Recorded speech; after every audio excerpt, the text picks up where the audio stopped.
Al-Mukarramun, para asatid, para alim ulama yang saya muliakan, Bapak Ketua DKM beserta jajarannya dan seluruh sesepuh tokoh masyarakat yang hadir, bapak-bapak, ibu-ibu yang semoga senantiasa dirahmati oleh Allah Subhanahu wa taala. Alhamdulillah, pada kesempatan yang sangat baik ini Allah kembali pertemukan kita dalam ta'lim duha, di mana ini adalah sarana ajang kita untuk menginstal ilmu kita, menginstal Al-Quran di dalam diri kita, sehingga kita ini akan menjadi manusia-manusia Qur'ani, manusia-manusia Rabbani yang bermanfaat dan berguna di dunia dan akan bahagia selama-lamanya nanti di akhirat. Bapak Ibu jemaah sekalian rahimakumullah, sebelumnya mungkin saya mohon maaf kepada pengurus karena beberapa kali saya di SMS untuk memberikan judul, akan tetapi saya belum ngirim-ngirim juga karena saya bingung apa materi kira-kira yang saya sampaikan ini. Dari bingungnya sampai kemudian saya mengutak-ngatik simpanan saya. Kalau kata Bapak Haji Ika tadi, boleh orang punya mimpi, punya cita-cita. Jadi saya punya mimpi bikin buku, kemudian buku ini buat bahan pelatihan untuk memudahkan manusia, orang beriman memahami Al-Quran dan mengamalkannya. Nah, maka saya coba ini. Ya, jadi ini simpanan saya memang ini. Ya, lagi saya keluarin, saya perkenalkan, walaupun tidak mungkin saya bedah semuanya, tapi mudah-mudahan intinya bisa kita capai. Itu kira-kira Pak ya, kenapa ini judul ini sebenarnya apa namanya, cover buku saya nih. Nah gitu, cover bukunya macam ini. Jadi cara mudah memahami dan mengamalkan Al-Quran, metode Al-Fawzul Kabir atau metode FK, dimana intinya adalah manajemen langit. Manajemen langit itu manajemen Al-Quran maksudnya. Al-Quran itu adalah memanage kita untuk menjadi hamba Allah yang dicintai Allah dan sesama manusia. Kemudian di sini saya kasih judul kecil, bagaimana membumikan Al-Quran dan melangitkan manusia. Jadi judul kan memang harus agak menarik ya Pak ya. Mudah-mudahan di dalamnya juga tercapai gitu. Di sini ada langkah-langkah pemrograman Al-Quran dalam diri manusia, bagaimana mencetak manusia berkarakter malaikat, kemudian meraih segitiga sukses dalam ibadah, profesi dan sosial. Ini yang dijual judulnya. Mudah-mudahan bisa saya mengungkapkannya nanti di buku. Jadi baru separuh saya tulis bukunya. Bapak Ibu jamaah sekalian rahimakumullah, berbicara tentang Al-Quran. Ada seorang penggiat Al-Quran dan menginginkan bahwa manusia muslim ini tidak memilih buku yang lain selain Al-Quran. Tidak dari barat, tidak dari timur. Karena Al-Quran sudah cukup untuk menjadi kehidupan dan hidup manusia itu sendiri. Beliau adalah Dr. Khalid bin Abdul Karim. Beliau mengatakan tujuan membaca Al-Quran itu diantaranya ada 5 yang sangat penting, yang kata beliau terangkum dalam kata-kata thumma sya'a. Maksudnya supaya bisa diingat ya. Thumma sya'a. Kalau kita baca Al-Quran, hadirkan ini thumma sya'a. Thinnya maksudnya adalah thinnya adalah thawabun. Kita ketika baca Al-Quran, kita ingin mendapatkan pahala dari Al-Quran itu, thawabun, tentu. Kemudian yang kedua adalah mimnya munajatun. Dengan Al-Quran kita itu bermunajat kepada Allah Subhanahu wa ta'ala. Kemudian shinnya adalah syifaun. Al-Quran itu harus jadi obat bagi kita. Tidak perlu psikologi barat untuk mengobati psikis kita, jiwa kita. Tapi ada Al-Quran yang apabila kita gali, kita resapi, akan bisa menghidupkan ruhiyah kita, bukan hanya jiwa kita. Kemudian ainnya adalah ilmun. Kita membaca Al-Quran untuk mendapatkan ilmu dari Al-Quran itu, ilmu. Kemudian yang terakhir, kita membaca Al-Quran adalah ain amalun, yakni untuk mengamalkannya dalam kehidupan. Bapak Ibu sekalian, kalau kita baca Al-Quran, hadirkan thumma sya'a. Sinnya pahala, mimnya munajat, mohon kepada Allah. Shinnya syifa, harus jadi obat ini kepada saya. Ainnya harus dapat ilmu saya dari Al-Quran ini. Ainnya saya harus mampu mengamalkannya. Ini kata Dr. Khalid bin Abdul Karim, penggiat Al-Quran dan sangat-sangat manusia agar bisa mengamalkan Al-Quran dengan sempurna. Kenapa mengharap pahala? Ada anjuran banyak hadis baginda Rasulullah, Iqra'ul Quran wa innahu ya'ti yaumal qiyamati syafi'an li ashabihi. Bacalah Al-Quran karena sesungguhnya ia akan datang pada hari kiamat sebagai pemberi syafaat kepada pemiliknya. Setiap hari rutin baca Quran, insya Allah Quran gak bisa menolong kita, betul ya?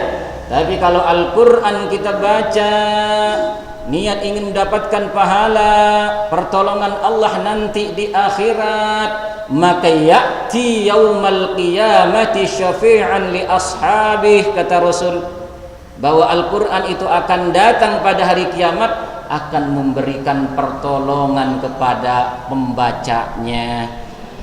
Ibu-ibu sekalian, Al-Quran itu nanti akan ditampakkan menjadi makhluk yang sangat indah, ibu-ibu sekalian. Allahu Akbar. Ini mohon maaf, saya sering mungkin cerita di sini. Saya punya istri meninggal dunia pada tahun 2001. Tapi beliau itu senang membaca Al-Quran. Bahkan ketika sakitnya pun minta dibacakan Al-Quran. Ketika meninggal dunia, sebelum sehari meninggal dunia, beliau ini bermimpi ada seorang wanita sangat cantik sekali. Berkata kepada saya, dia menemani saya dan gak mau, diusir tidak mau. Dia membacakan Al-Quran di samping saya. Sehari kemudian beliau meninggal dunia. Di situ saya berkesimpulan, subhanallah, jangan-jangan Al-Quran yang dia cintai itu benar-benar telah ditampakkan dan diceritakan kepada suaminya, supaya dikabarkan kepada muslimat, ibu-ibu, bapak-bapak semuanya, bahwa benar-benar Al-Quran akan berwujud makhluk. Kalau perempuan yang cantik, kalau laki-laki yang tampan, dialah yang akan menemaninya nanti di alam kubur. Iqra'ul Quran fa innahu ya'ti yaumal qiyamah syafi'an li ashabi. Dalam hadis yang lain dikatakan, man qara'a minal Qur'an, man qara'a harfan minal Qur'an falahu hasanah wal hasanatu bi asyri amsalha. Barang siapa yang membaca Al-Quran, Allah satu hurufnya, Allah akan berikan satu kebaikan, dan satu kebaikan itu pahalanya dilipat gandakan sampai 10. Wala aqulu alif lam mim harfun, saya tidak mengatakan alif lam mim harfun kata Rasul, tidak, tapi walakin alif harfun wal lam harfun wa mim harfun, satu huruf satu pahala. Kalau sehari kita bisa membaca satu juz, subhanallah. Ibu-ibu sekalian, tidak ada yang patut dicintai dalam kehidupan ini melainkan Al-Quran. Datangkan ketika kita baca Al-Quran, mengharap pahala dari Allah dengan Al-Quran. Yang kedua, membaca Al-Quran munajat kepada Allah.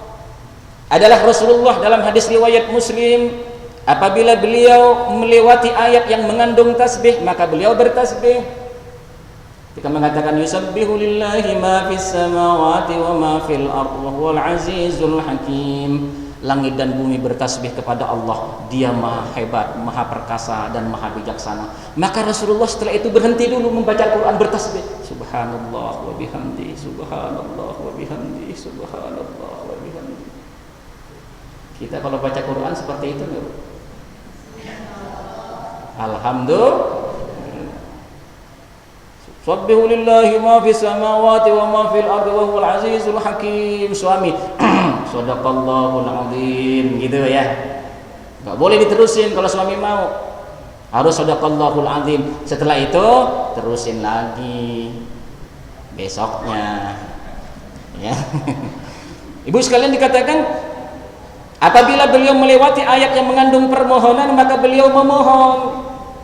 Wa idza sa'alaka 'ibadi anni fa inni qarib ujibu da'watad da'i idza da'an falyastajibu li wal yu'minu bi la'allahum yarshudun.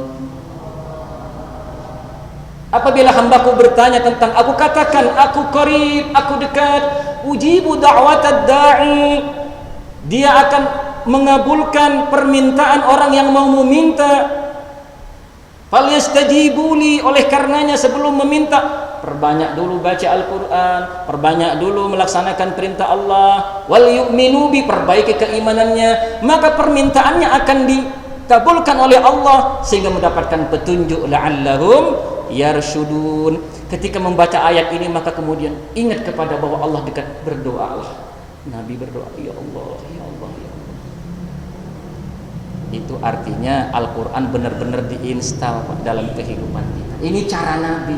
Begitu pula cara sahabat di dalam membaca Al-Quran. Tidak turun 10 ayat kemudian tidak berpindah kepada ayat yang lain, kecuali kami telah memahaminya dan mengamalkannya dalam kehidupan, kata para sahabat. Ini contoh dari Rasul dan sahabat. Dan apabila melewati ayat yang mengandung perlindungan, maka beliau minta perlindungan. Qul a'udzu birabbin nasi malikin nasi ilahin nasi min syarril waswasil khannas. Misalnya kita baca, ini ayat mengandung perlindungan, maka kita baca ulang-ulang. Qul a'udzu birabbin nas, a'udzu billahi minasyaitonir rajim. Mohon perlindungan kepada Engkau ya Allah. Jadi Al-Quran namanya diinstal, dipasang, diprogram dalam diri kita pelan-pelan. Kalau kita kan pengen cepat selesai bacanya, ya Pak ya, pengen cepat selesai, akhirnya Al-Quran dibaca dan nggak masuk-masuk. Tapi kalau ada iklan diingat terus masuk dalam hati, Pak beli dong, oh langsung masuk kalau iklan di TV Pak ya.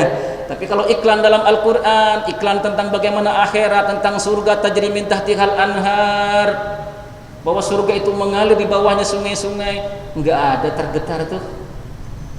Tapi kalau kemudian ada iklan di televisi, subhanallah. Nah, kenapa? Karena kita merenungi, meresapi materi iklan di televisi, tapi tidak meresapi materi iklan yang di dalam Al-Quran. Jangan salah kemudian kalau umat Islam ini kemudian dianaktirikan oleh para intelektual. Dikatakan kita harus cerdas secara spiritual. SQ kita harus cerdas. Cerdas secara spiritual itu tidak harus beragama, tidak harus sholat. Bisa saja orang sholat tidak cerdas secara spiritual. Kan itu Pak yang ditawarkan sekarang dari gurunya yang disebut dengan Dharma Chandran, Ian Marshall, si Gulman, masuk ke Indonesia, kemudian dilapisi dengan agama, tapi intinya melihat kenyataan umat Islam. Lihat tuh Pak Haji, korupsi juga kan. Lihat tuh tukang sholat, masih maksiat juga kan. Loh, dia tuh orang-orang yang sufi-sufi dalam usahanya, walaupun mereka giat bekerja, tapi mereka santun dan sosialnya. Nah, itu dalilnya. Sehingga untuk menjadi ahli sosial spiritual, maka tidak perlu beragama. Kenapa? Karena mereka tidak pernah merasakan nikmatnya Al-Quran. Al-Quran dibaca tak pernah diresapi dalam hatinya, sehingga tidak tahu seperti apa nikmatnya Al-Quran, seperti apa obat Al-Quran itu sebenarnya.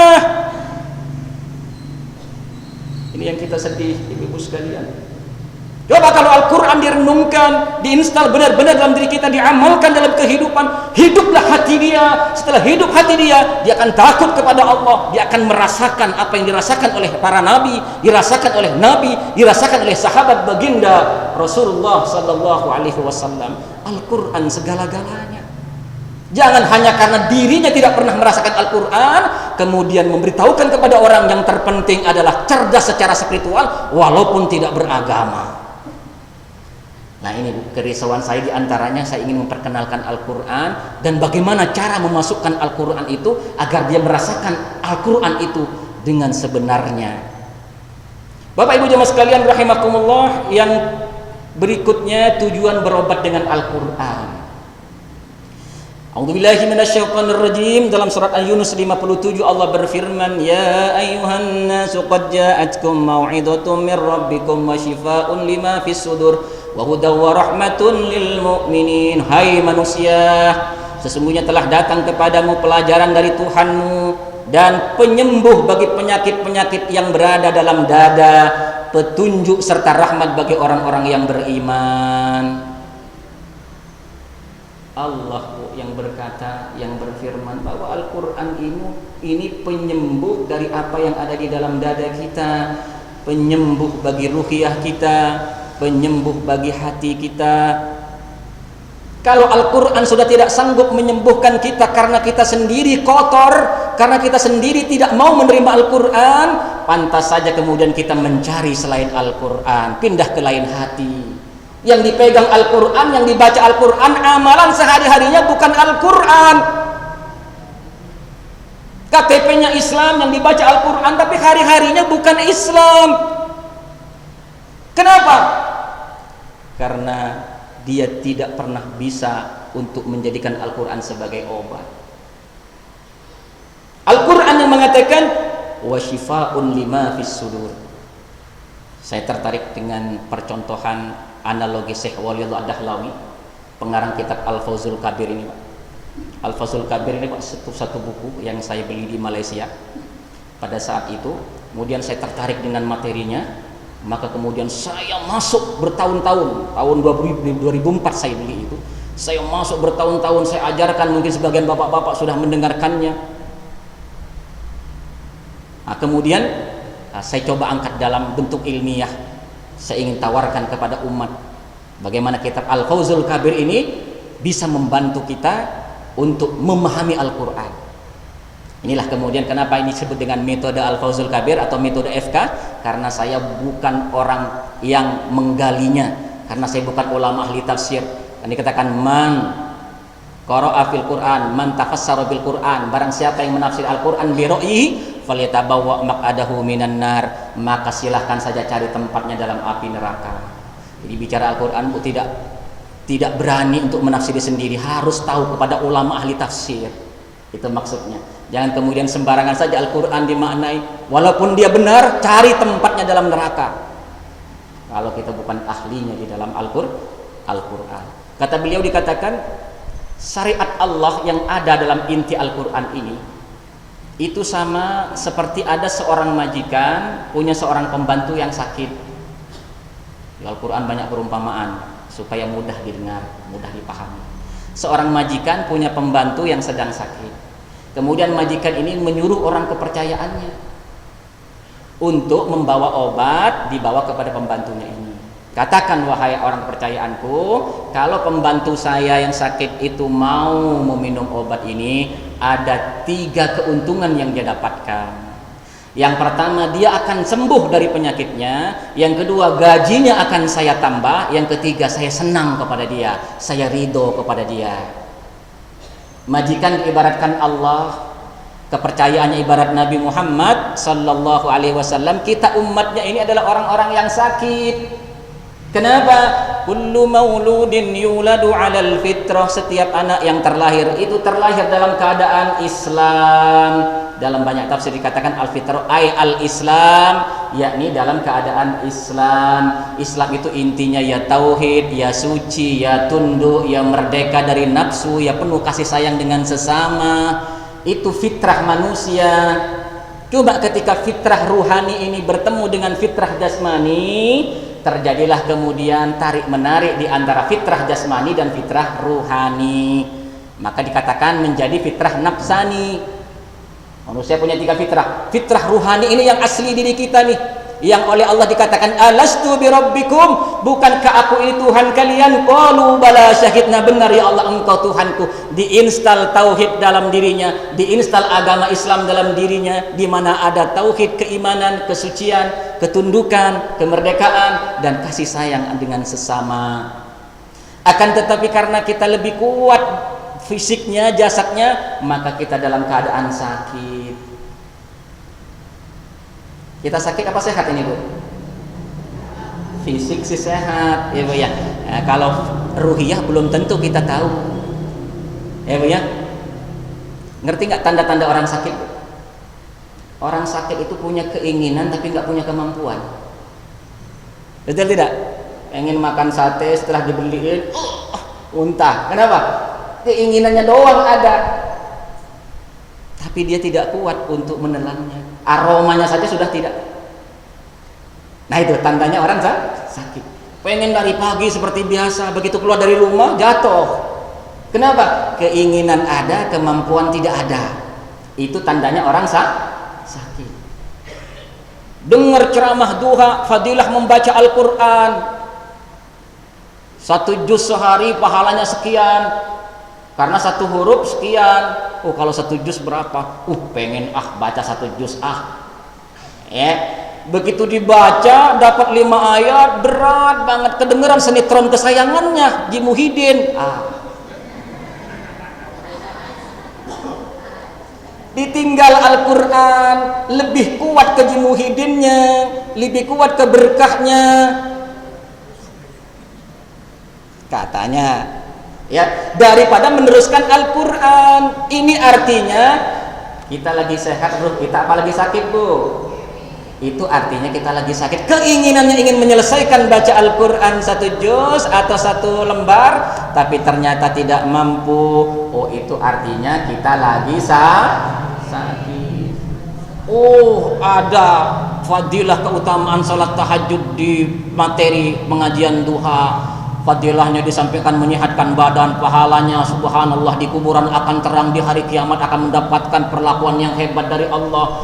Pengen tidak absen sholat tahajud malam hari, dicoba 1 malam masih hebat, malam kedua masih hebat, malam ketiga sudah mulai ada perasaan tidak enak, malam keempat gak bangun lagi, subuh kesiangan. Ini orang sehat atau orang sakit? Oh, jadi sekarang kalau ibu ngerti badan kita sehat, badan kita sakit, sudah paham kemana kita pergi. Betul tidak? Kalau diri kita kemudian sakit, kemana kita pergi? Anak kita pilek-pilek, sakit, berak-berak, dibawa ke rumah sakit, giliran anak kita nggak sholat, ibu tenang-tenang saja. Umur 10 tahun, umur 15 tahun belum sholat juga, ibu tenang-tenang saja. Padahal dikatakan 10 tahun anak kita tidak sholat, dipukul kata Rasul. Tapi umur 10 tahun, umur 15 tahun, bahkan ada yang umur 40 tahun, 60 tahun, bapaknya kagak sholat juga. Kata Rasulullah, umur 7 tahun disuruh sholat, jangan dipukul dulu. Kalau 10 tahun kemudian disuruh sholat, kalau enggak suruh dipukul. Nih, 10 tahun suruh dipukul. Kalau 40 tahun diapain nggak sholat? Kita tenang-tenang saja. Anak kita pacaran, pacaran kan sudah tradisi, jangan-jangan memang disahkan oleh Islam. Dalam Al-Quran nggak ada pacaran, tapi kita merasa tenang, merasa enak, merasa sudah tradisi. Ini kira-kira jiwa yang sakit apa jiwa yang sehat? Kalau seperti itu, berapa banyak umat Islam yang masih sakit yang harus disembuhkan, berapa banyak umat Islam yang harus benar-benar berobat. Berobat ada 2, kalau parah nggak bisa berobat jalan seperti ini, Bu, harus rawat inap. Betul tidak? Rawat jalan repot, kata dokter harus rawat inap, rawat jalan lama sembuhnya. Betul tidak? Makanya kita berlama-lama di masjid, iktikaf, kita baca Al-Quran berlama-lama, dengerin. Itu namanya kita berobat di rumah sakit. Semakin lama, semakin banyak harapan kita sembuh. Paham ya? Jadi masjid ini rumah sakit ruhani, sedangkan obatnya adalah Al-Quran. Dokter-dokternya para ulama yang datang ke sini. Pengajian duha datang lagi, pengajian mingguan datang lagi, setiap malam datang lagi. Itu artinya kita rutin ke rumah sakit. Sehat gak kira-kira kalau rutin ke rumah sakit? Ketemu dokter tiap hari, ada yang dokter, ada yang S3, yang ini S lilin nih. Tapi ilmunya yang penting, ya Bu ya. Semua membawa kajian Al-Quran. Al-Quran dan Sunnah memberi obat kepada ibu-ibu dan bapak-bapak sekalian. Ini. Jadi yang pertama, kalau kita baca Al-Quran, kita amalkan Al-Quran ini, maka artinya kita dapat 3. Pertama, kita akan sembuh dari penyakit tadi, ya, akan sembuh dari penyakit tadi. Kemudian yang kedua, apa tadi? Saya ingat? Gajinya ditambah oleh Allah, pahalanya ditambah oleh Allah. Yang ketiga apa tadi? Allah sayang kepada kita, Allah ridho kepada kita. Kalau Allah sudah ridho, kalau Allah sudah sayang, mau apa lagi hidup ini? Tidak duit disayang Allah, oke. Banyak duit disayang Allah, oke. Banyak duit gak disayang Allah, mau? Banyak duit gak disayang Allah, mau? Allahu Akbar. Betapa banyak orang yang diberikan duit oleh Allah, padahal dia tidak jaga ibadahnya, tidak jaga sholatnya, tapi semakin ditambah oleh Allah. Apa artinya tuh? Itu artinya dilulu, seperti orang mancing, Bu. Orang mancing ditarik sekali, biarin dulu. Biar ditarik dulu, diurut lagi. Ditarik lagi, biarin dulu. Kalau sudah masuk ke puncak perutnya, baru ditarik. Hati-hati, kita nggak dekat dengan Allah kok rezeki kita bertambah. Oh, jangan-jangan saya mau dijebloskan nih sama Allah. Harus cepat kembali kepada Allah. Bapak Ibu jamaah sekalian rahimakumullah, inilah artinya bahwa Al-Quran itu menjadi obat. Kemudian untuk memperoleh ilmu, ini yang penting. Kitabun anzalnahu ilaika mubarakun liyadabbaru ayatihi waliyatadzakkara ulul albab. Ini adalah sebuah kitab yang kami turunkan kepadamu penuh dengan berkah, supaya mereka memperhatikan ayat-ayatnya dan supaya mendapat pelajaran orang-orang yang mempunyai fikiran. Al-Quran dibaca liyadabbaru ayatihi, supaya direnungkan, difikirkan ayat-ayatnya. Yang terpenting diantaranya ilmu apa? Fa'lam annahu la ilaha illallah wastaghfir lidzambik. Ilmu yang pertama kali harus kita pelajari dan install dalam kehidupan kita adalah ilmu tentang Allah. Siapa itu Allah? Apa saja sifat-sifat Allah? Siapa saja nama-nama Allah? Apa saja nikmat Allah yang telah diberikan kepada saya? Fa'lam annahu la ilaha illallah. Kemudian dengan masuk kalimat Allah, masuk ketakutan kepada Allah, wastaghfir lidzambik, ilmu itu kemudian berujung kepada istighfar kepada Allah.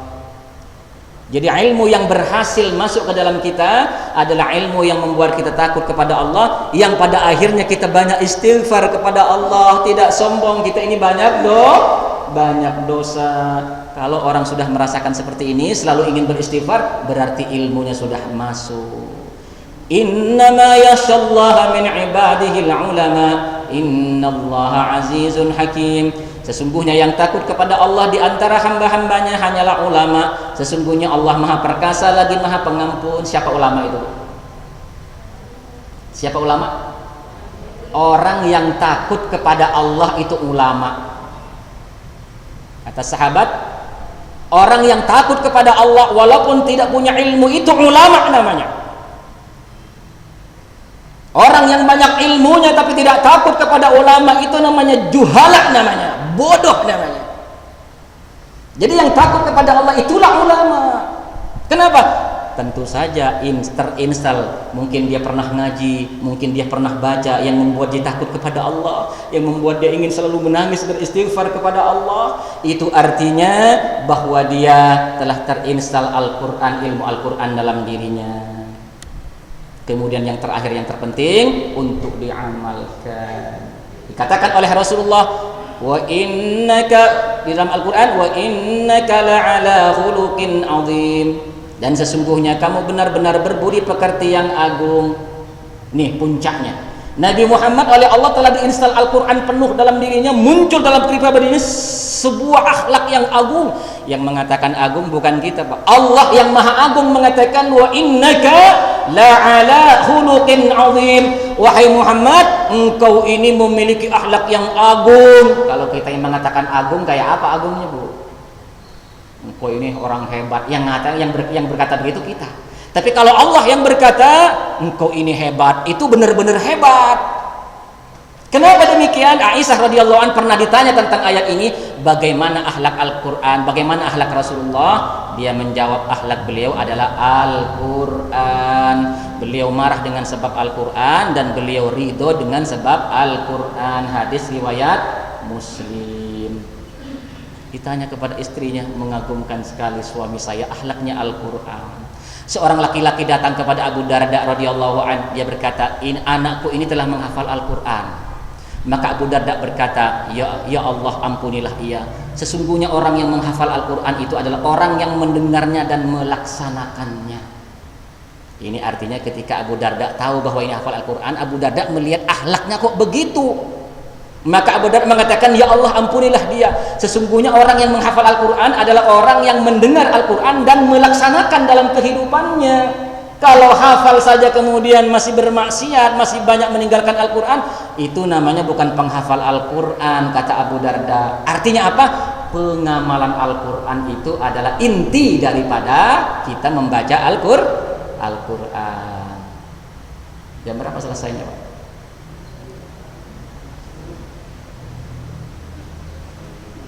Ini baru fadilahnya ini, baru fadilahnya Quran, belum masuk ke intinya. Ya kan, belum masuk ke intinya. Kita biasa harus dikasih dulu. Kalau di TV kan sudah biasa di iklan-iklan TV ya, Bu. Ini lagi iklan nih, Bu. Lagi iklan Al-Qur'an supaya senang dulu, ya. Supaya senang dulu.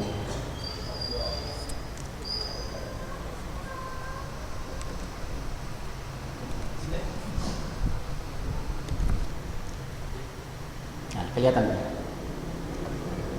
Nah, ini baru mulai ini. Tadi iklan, Bu, ya. Iklan Al-Quran, ya. Nah, ini intinya, ya. Bapak Ibu jamaah sekalian, saya ingin kita mempelajari Al-Quran secepat. 1 jam bisa paham Al-Quran, bahkan setengah jam bisa paham Al-Quran. Nah, kita lihat ini semua Al-Quran, 5 inti pokok Al-Quran yang tersurat, dan ini 5 inti yang ini bawah, 5 inti pokok Al-Quran yang tersirat. Ada mantuk itu tersurat, ada mafhum itu tersirat.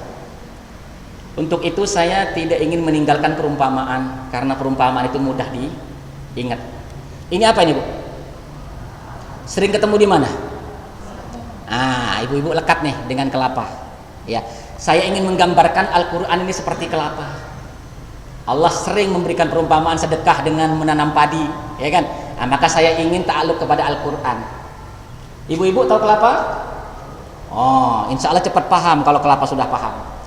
Kelapa ada kulit, setelah kulit ada batok, ada kelapanya, kemudian diperas ada santannya. Betul, Bu, ya? Nah, nggak ada yang salah. Ya kan? Nggak ada yang salah. Mari kita lihat. Kembali lagi.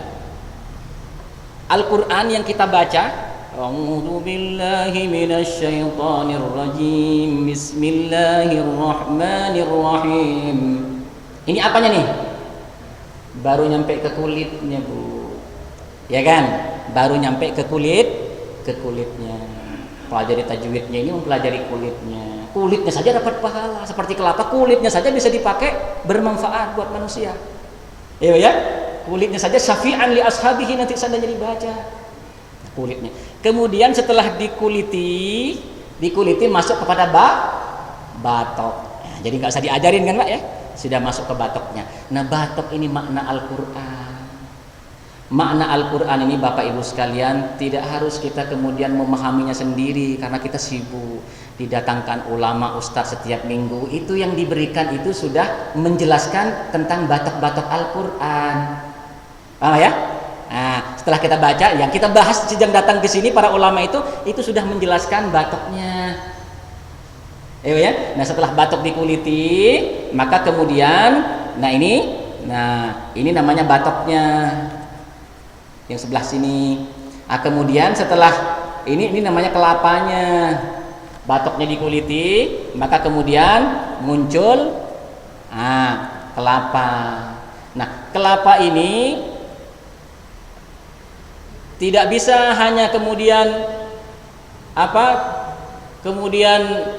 kita masukkan tanpa dikunyah. Nah, dikunyah itu kan dalam memeras namanya, Bu, ya, atau diparut atau di blender.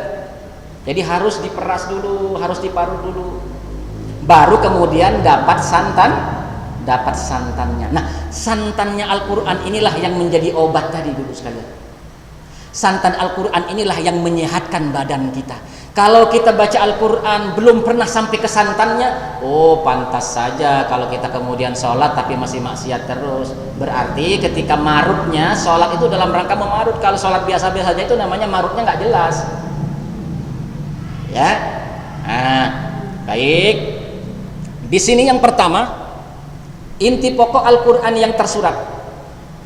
Inti pokok yang tersurat ini batoknya. Ya, kulitnya sudah kita tinggalkan. Ya, kulitnya tadi ini sudah masuk. Apa saja sih inti Al-Quran itu? Al-Quran berapa juz, Bu? 30 juz. Berapa hurufnya? Hitung sendiri dah. Ya kan? Hitung sendiri. Tapi yang terpenting kita harus tahu intinya. Al-Quran itu, kata Syekh Walid Ad-Dahlawi, mantuqatul Quran khamsah. Makna yang tersurat Al-Quran itu cuma 5. Seandainya Al-Quran itu dikumpulkan dan dikasih bab yang jelas, maka akan terjadi 5 bab Al-Quran. Al-Quran itu kan ngacak, Bu. Setelah ada cerita ini, di tempat lain ada cerita lagi. Kok ngacak sih Al-Quran? Karena Al-Quran ini adalah buku petunjuk, bukan buku ilmiah. Allah ingin setiap kita membaca akan ada cerita lagi yang menyentuh kita. Cerita Nabi Musa berapa kali terulang, supaya setelah bercerita Nabi Musa, kita kemudian meninggalkan setelah lama, kembali lagi baru ketemu dengan cerita Nabi Musa lagi. Sedangkan Al-Quran adalah harus ada pengulangan terus menerus dalam hati, supaya dari memori kita ini, dari RAM kita masuk ke hard disk kita, dari memori kita masuk ke alam bawah sadar kita. Ini namanya inti ruh. Dikatakan kalau kita mau menghafal Al-Quran diulang-ulang sampai 7 kali, maka sampai 27 kali, maka Al-Quran akan menjadi milik kita. Maksudnya milik kita dalam hati kita. Iklan berapa kali diulang? Iklan sabun saja berapa kali diulang? Itu karena supaya terinstal masuk ke alam bawah sadar ibu-ibu sekalian. Sehingga beli lagi itu. Sedangkan Al-Quran Allah kasih cara. Oh, kalau begitu Al-Quran nggak bisa dijadikan satu bab. Ya kan? Kalau bab misalnya bab tauhid, setelah itu nggak kembali ke tauhid lagi. Maka akhirnya disebar, setiap surat lengkap lagi. Nah, itu namanya metode Al-Quran. Seandainya dijadikan metode ilmiah, ditarik, pertama adalah intinya adalah memberikan informasi tentang Allah Subhanahu wa taala, nama-namanya, sifat-sifatnya, dan nikmat-nikmatnya. Apa, Bu? Yang pertama kali Al-Quran, wahyu itu artinya informasi langit. Seandainya tidak ada informasi langit, kita tidak tahu siapa Tuhan kita. Kita tidak tahu kita apa masuk neraka atau tidak. Karena ada informasi langit atau wahyu, maka kita tahu. Maka yang pertama, Al-Quran itu memberikan informasi tentang apa tadi? Tentang Allah, nama-namanya, sifat-sifatnya, dan nikmat-nikmatnya. Tadi baca Asmaul Husna kan? Ada berapa nama? Itu semua tersebar dalam Al-Quran. Sekarang ada Al-Quran metode Asmaul Husna. Jadi Asmaul Husna ada tanda merahnya. Setiap lembar Al-Quran pasti ada Asmaul Husnanya. Ibu bisa baca itu. Saya baca di Masjid As-Solihin waktu saya sholat. Oh, belum punya saya. Baca di Masjid As-Solihin sini. Oh, jadi setiap lembarnya ada Asmaul Husnanya ternyata. Kadang Ghafurur Rahim, Azizul Hakim. Itu cara Allah memperkenalkan kita kepada Al-Quran dengan Al-Quran. Al-Quran memperkenalkan dirinya. Allah memperkenalkan dengan Al-Quran. Kemudian sifat-sifatnya, kemudian nikmat-nikmatnya. Apa nikmat-nikmat Allah? Allah bercerita tentang langit dan bumi, tentang matahari, tentang turunnya hujan, tentang diri kita, tubuh kita. Itu semua Allah bercerita tentang nikmat-nikmat Allah. Ini 30% Bapak-bapak sekalian di dalam Al-Quran. Paham ya? Maka nanti ketika bertemu dengan ayat-ayat itu, maka diulang. Makanya Rasulullah kalau bertemu dengan satu ayat yang mantap di dalam hati, diulang sampai pagi. Umar bin Khattab pernah membaca ayat yang menyentuh, diulang sampai pingsan. Itu artinya apa? Menginstal supaya masuk ke dalam hati. Ya. Yang kedua, Al-Quran itu memberikan informasi tentang kematian dan apa yang akan terjadi setelah kematian. Ini hampir 30% juga dalam Al-Quran. Bercerita tentang surga, neraka, yaumul hisab, bercerita tentang mizan, tentang kiamat. Sering dengar, Bu ya? 30% dalam Al-Quran bercerita tentang hari akhir. Kemudian yang ketiga memberikan informasi tentang hari-hari Allah, yaitu hari di mana Allah mengangkat para kekasihnya dan menghinakan musuh-musuh para kekasihnya. Semua cerita di dalam Al-Quran, dari cerita malaikat dan iblis, Qabil dan Habil, Nabi Adam, kemudian cerita Nabi Nuh dan umatnya Nabi Musa, itu bercerita tentang hari-hari Allah. Dalam Al-Quran dikatakan wadzakir bi ayyamillah, wahai Muhammad berikan peringatan umatmu dengan hari-hari Allah. Allah punya hari di mana Allah mengangkat para kekasihnya, hari di mana Allah akan menjatuhkan musuh-musuhnya. Ada Ji Muhyiddin, ada Ji Sulam, ya Pak ya. Nah, kekasih Allah contohnya Ji Sulam itu semua cerita itu seperti itu. Cerita yang ngaco, cerita Amerika banyak membenarkan dirinya. Tapi cerita yang menurut fitrah, biasanya orang yang baik pertama sering dikata-katain, sering diomelin, itu. Tapi satu saat orang yang seperti itu nanti akan diangkat oleh Allah Subhanahu wa taala. Tapi orang yang hebat, merasa hebat, merendahkan orang lain, sombong, oke, sekarang satu saat akan dihancurkan oleh Allah. Kenapa? Allah punya hari. Begitulah dengan malaikat dan iblis, begitulah dengan Qabil dan Habil, Fir'aun dan Nabi Musa, Nabi Ibrahim dengan Namrudnya, Nabi Isa dengan Yahudinya, kemudian Nabi Muhammad dengan kafir Quraisynya. Al-Quran memberitahukan, nih kehidupan, silahkan kamu sekarang sombong, silahkan kamu merasa hebat, tapi ingat, kau jadi musuhku, akan aku hancurkan kau di dunia dan di akhirat. Tapi kalau kita menjadi orang benar, penegak kebenaran, orang baik-baik, kok disakitin terus, kok banyak yang ngeledekin, bersabarlah, wa basyiris sabirin, berikan kabar gembira kepada orang sabar. Ada hari, ada waktu di mana Allah akan mengangkat derajat dia, baik di dunia maupun di akhirat. Ini inti Al-Quran. Paham ya?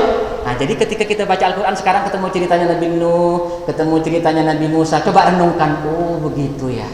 Ternyata Allah punya hari ya. Kalau kita termasuk golongan orang sombong, taubat kepada Allah. Ya Allah, saya tidak ingin dihancurkan oleh Engkau ya Allah.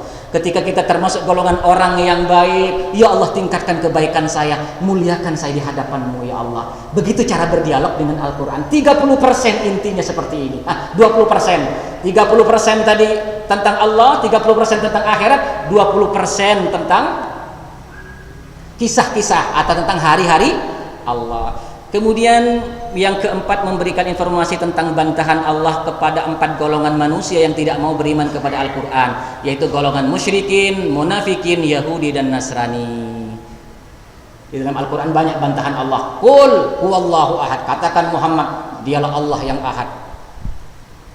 Orang Yahudi bertanya, Tuhannya orang Islam seperti apa sih? Sifatnya dari perak apa dari emas dibikinnya?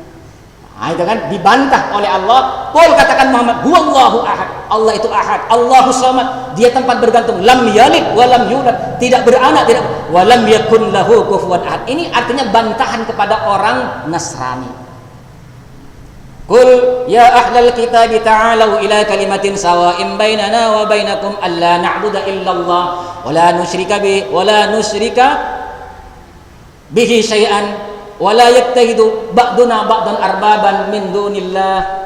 Wahai ahli kitab, orang Yahudi dan Nasrani, mari kita bersama-sama dalam kalimat yang sama. Kita tidak mensekutukan Allah, kita tidak membuat Tuhan selain Allah. Itu bantahan kepada orang Yahudi dan Nasrani. Ini ada sekitar 10% di dalam Al-Quran bantahan Allah kepada mereka. Berapa persen sudah? 30 jadi 60 ditambah 20 70, ditambah 10 sudah 90. Yang terakhir ayat-ayat hukum, memberikan informasi tentang hukum dan peraturan-peraturan Allah, dari yang wajib, sunnah, mubah sampai yang makruh dan haram serta sanksi-sanksinya. Tentang sholat, puasa, zakat, ini yang haram, ini yang wajib, ini yang sunnah. Itu cuma sekitar 10% dalam Al-Quran. Kalau juz-juzannya dikatakan ayat-ayat makkiyah yang berbicara tentang yang 4 perkara tadi, Bu ya, yang 4 perkara tadi, ayat-ayat makkiyah itu ayat-ayat yang dalam itu ada 19 juz kalau dikumpulkan. Adapun ayat-ayat madaniyah yang bercerita tentang hukum itu ada 11 juz saja. Bapak Ibu jemaah sekalian rahimakumullah, udah lewat Pak ya? Subhanallah.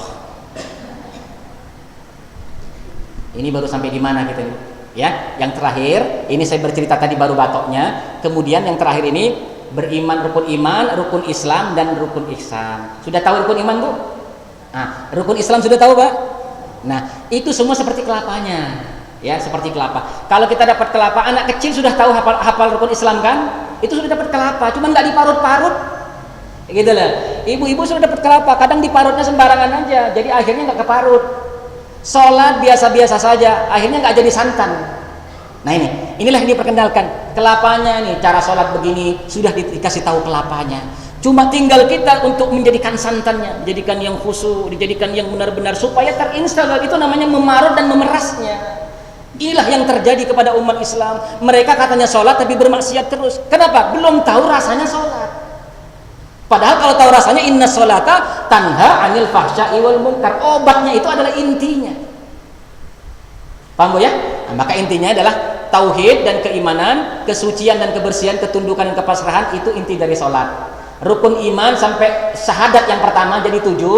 Rukun iman, syahadat yang pertama jadi 7. Ini kembali lagi. Nah, itu semua adalah termasuk rukun iman dan syahadat yang pertama, tauhid dan keimanan. Ini. Kemudian sholat, kesucian dan kebersihan, ketundukan dan kepasrahan. Ketika kita sholat diperas, diparut dengan baik, maka muncul kesucian karena ada wudhu, muncul ketundukan dan kepasrahan. Kemudian puasa, ketika benar-benar puasa, muncul kemerdekaan dari nafsu kita, kelapangan hati kita menjadi orang bertakwa dan bersabar. Yang terakhir zakat. Dengan zakat kita menjadi adil, kita menjadi kasih sayang dengan sama-sama manusia.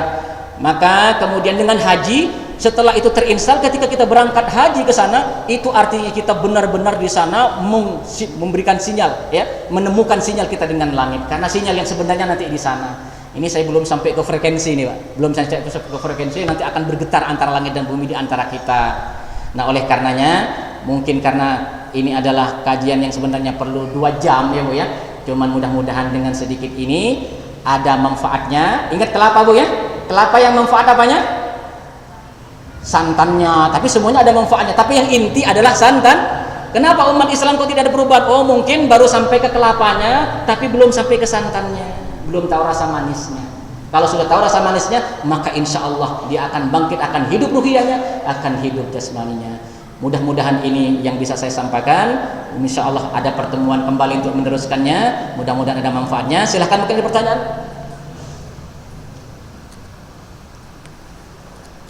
Oh ya.